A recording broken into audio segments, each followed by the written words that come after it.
Alright, so continuing on to the door hardware, we are going to take the locking mechanism from the solenoid up over all the way to the latch over here apart, take that out, put it on the workbench in the shop, clean it all up of surface rust and corrosion, lube it all up, reinstall it. We'll go ahead and take the door handle mechanism and the latch out too, clean it all up on the workbench in there, and then reassemble it all. And last but not least, we will check the solenoid. I'll put power to it just to make sure it works. And I will also be taking this window switch apart and cleaning it, because usually there's some corrosion that builds up over time inside the switch, and it's not too hard to take apart, clean it.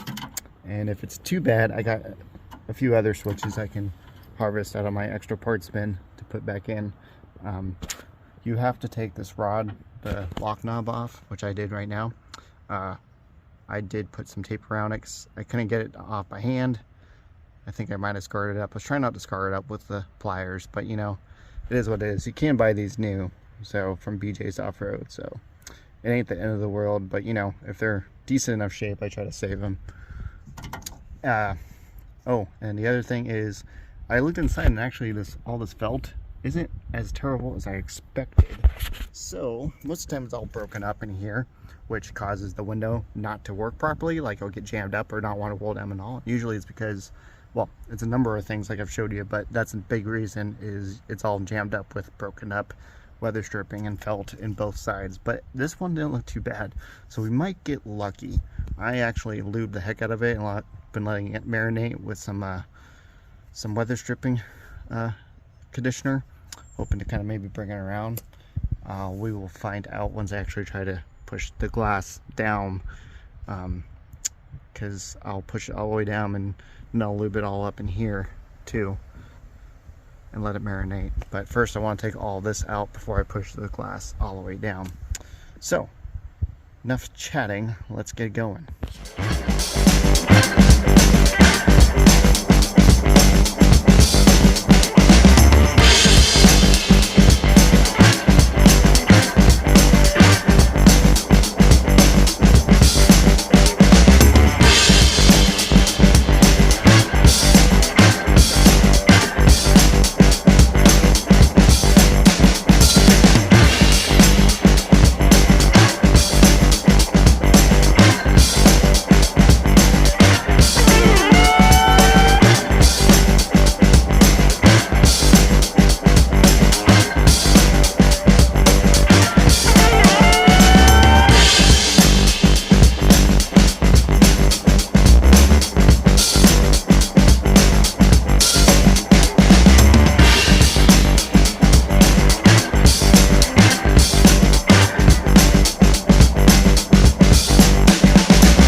should, in theory, separate. Come on. Oh, you bugger. There it goes.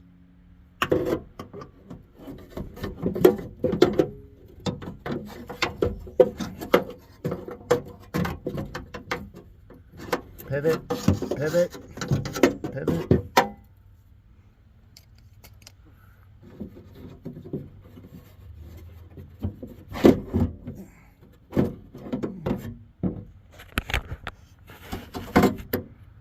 There's that. Alright, so here is the door latch that we took out.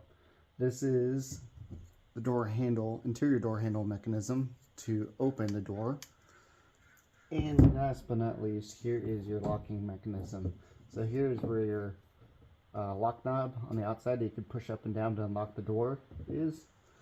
This goes down to the lock solenoid, this rod here. And this rod here goes to the actual latch. So, like I said, I like to take this out so you can physically look at it, lube it all up. That falls out. That's okay. Just remember where it went right there in that hole. But I try. You see how rusty these are, especially where they pivot back and forth. So I try to go through and sand that as much as I can, and then lube the heck out of it with some white Lutheran grease. Another thing to keep an eye is these are very common to rust out. As you can see, this one's getting pretty crusty. Probably going to pull this back just far enough to inspect this and make sure it isn't completely rotted through, because a lot of times over the years these will rot out and then break, and then you wonder why your door won't lock. Well, it's because the whole mechanism for the solenoid and the lock knob isn't connected to the side anymore because it's rusted out. Same thing happens for the interior door mechanisms. A lot of times these will rot out right here. I take it they put this braided insulation here to kind of help protect where the window glass goes up and down.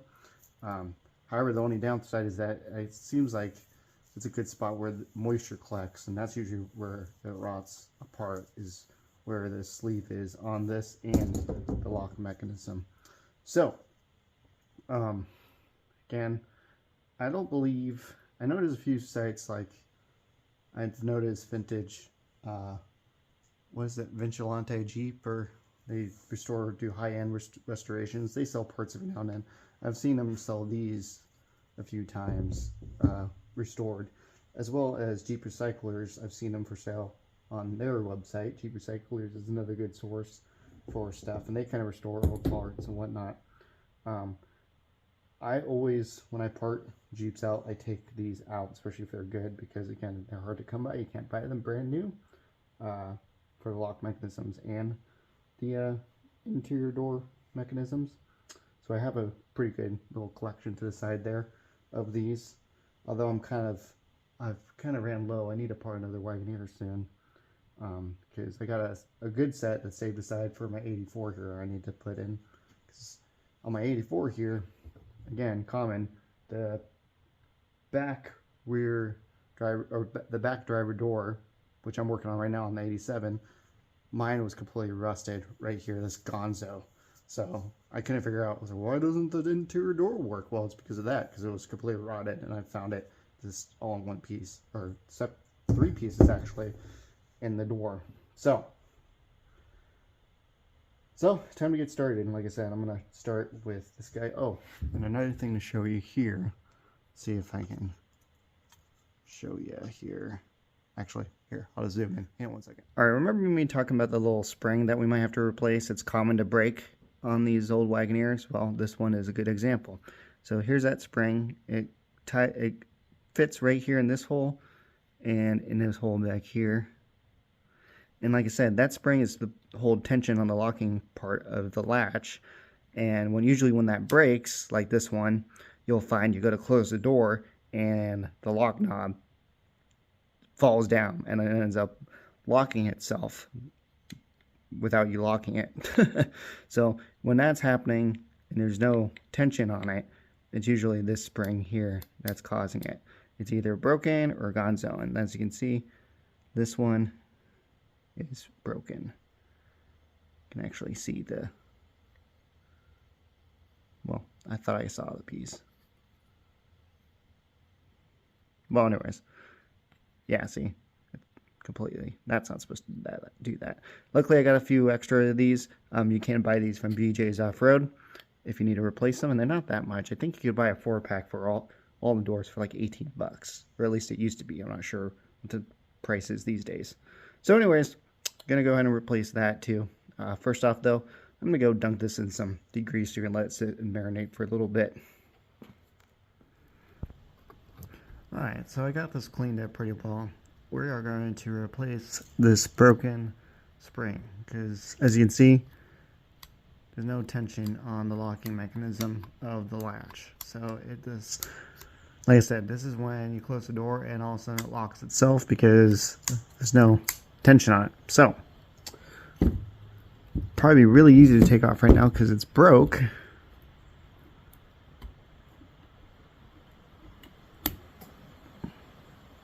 Yeah, see? That's broken. And let me get the other piece out. And there's the broken piece right there. So just to show you, here's the old one, broken. And here's the new one. So, and you can replace this inside the vehicle too. You don't have to take the latch out to replace the spring. Although it can be kind of a pain when it's in the vehicle to replace it.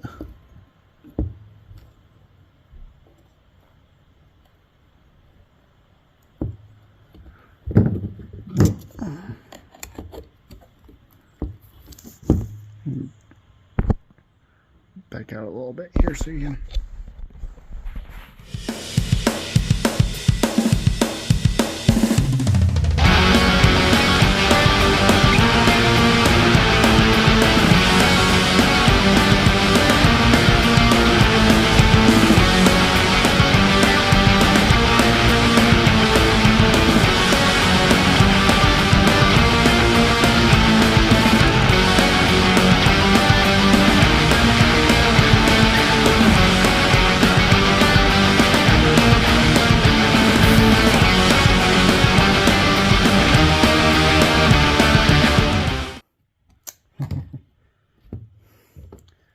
So close, don't break.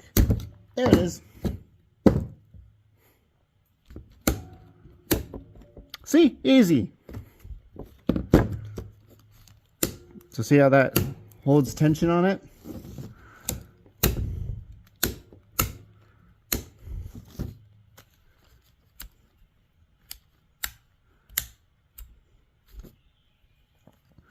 So when it's locked, you lock it. See,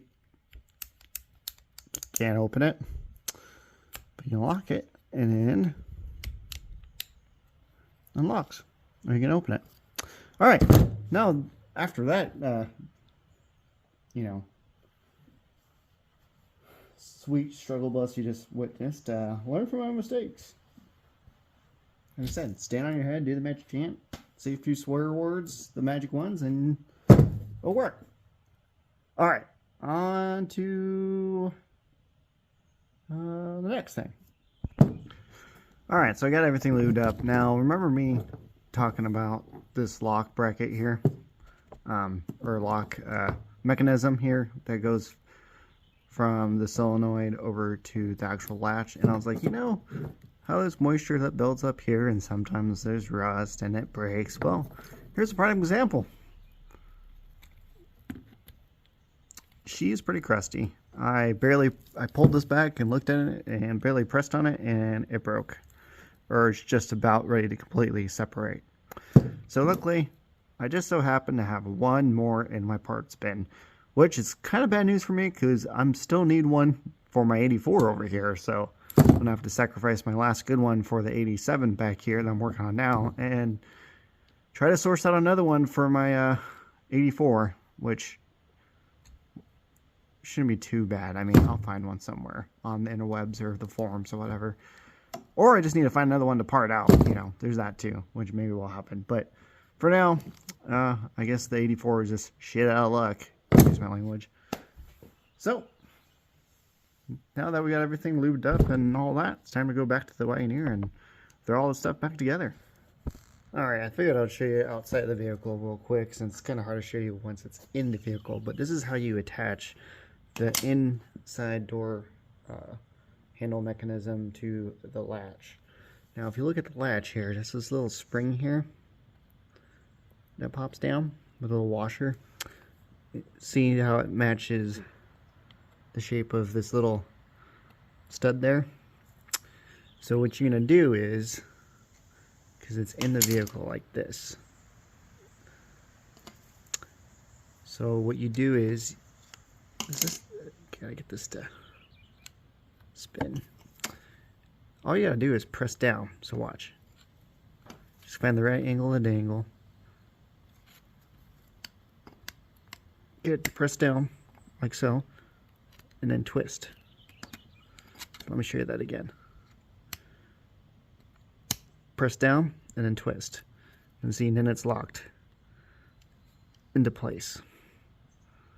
Alright. So it's easier to get these two pieces in separate first. And then, of course, you wrestle with it inside the door trying to get that to happen. That's why I was wanting to show you outside the vehicle, because it's a little easier than showing you how to do it with it inside the door. So with that being said, I don't think I need to show you putting it all back together, because it's just the opposite of taking it apart like you saw. So, be right back. Alright, I figured I'd just take a moment and show you guys that's the broken part that was attached to the window. And it's a little different from this one. This one's just a little twist tab in a sense. So, you know, you stick it through the window bracket on the bottom, and then you twist it, and then it's supposed to be good to go on the window and locked into place. I mean, I would really honestly prefer the original setup with the screw into this to hold it, but you know, I mean, so far I did this on the front 84 window there, and it's held up, and they're all like that nowadays, so I guess it is what it is. But anyways, we're gonna get this thing inside the Jeep and get that window to go up and down now.